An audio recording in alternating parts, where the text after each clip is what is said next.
There's a certain crispness to the memory of a 1960s school morning, as if the air itself carried a sense of order. Uniforms felt sturdier, the colors sharper, and the lines of pupils outside the gates moved with a quiet discipline that would astonish many children today.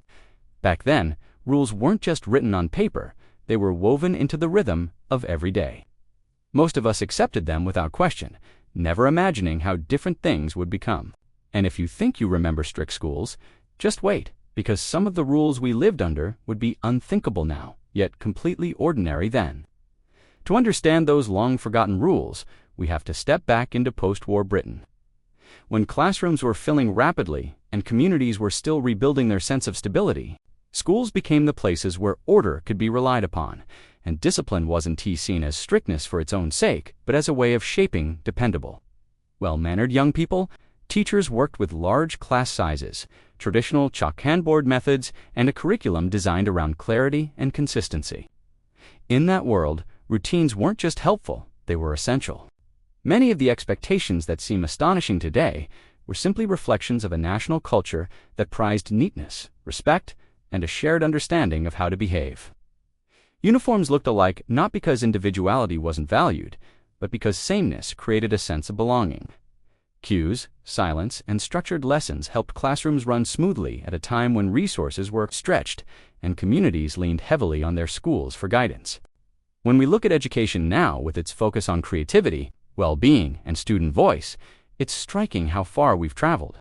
The shift from uniform rules to personalized learning reveals not just a change in teaching, but a profound change in how society sees childhood itself, setting the stage for the rules that follow.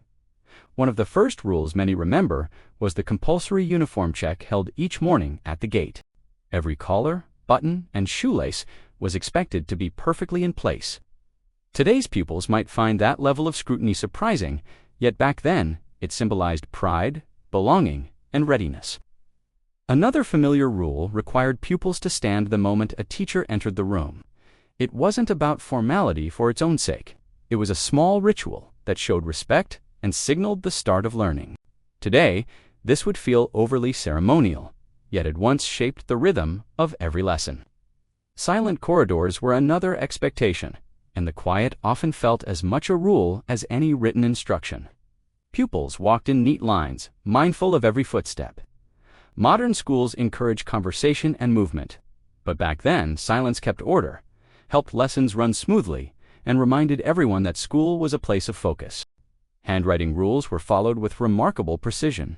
Pupils were taught to keep letters evenly spaced, slanted just so, and written in a consistent style that reflected care and concentration. Today's flexible digital world feels miles away from those paper-based expectations, where neat handwriting was often seen as a window into character and determination. Morning assemblies could take place outdoors, even on brisk days, with pupils gathered in tidy rows, while announcements and reflections set the tone for the day. It created a strong sense of togetherness, though many modern parents would question the practicality. Still, those shared moments linger warmly in memory, uniting generations through experience. Another rule insisted that pupils remain at their desks unless given permission to move. It sounds restrictive now, yet it helped teachers manage large classes and maintain steady concentration. Today's classrooms, shaped by collaboration and movement, feel completely different, but the memory of sitting patiently, waiting for a nod, is still vivid for many. Lining up by height before moving anywhere was another daily ritual. The tallest stood at the front, the smallest at the back, and the order almost never changed. Today, the idea feels oddly formal, yet it once provided structure and simplicity, helping teachers guide entire groups from one activity to the next with ease. Lessons followed a one-size-fits-all structure that left little room for personal learning styles. Everyone worked at the same pace, using the same materials, and following the same timetable. It created predictability but offered few chances for individuality. Today's emphasis on customized learning stands in sharp contrast to those tightly organized days.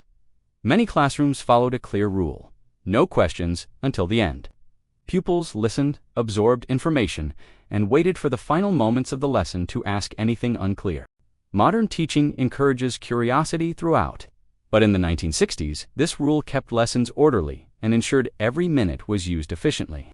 Rewards were based mainly on neatness, with tidy work often earning the most praise. Today's classrooms celebrate creativity, but many remember how reassuring it felt to be recognized simply for care and quiet consistency. What's striking about these old rules is how deeply they settled into the rhythm of childhood, lingering long after we left the classroom behind.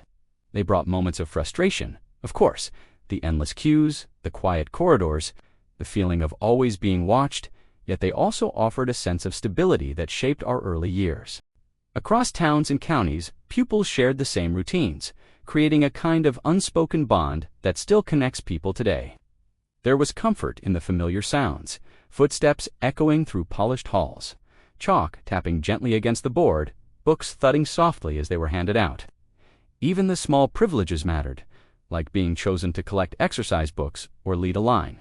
These memories stay not because the rules were perfect, but because they formed the backdrop to friendships, laughter, and resilience.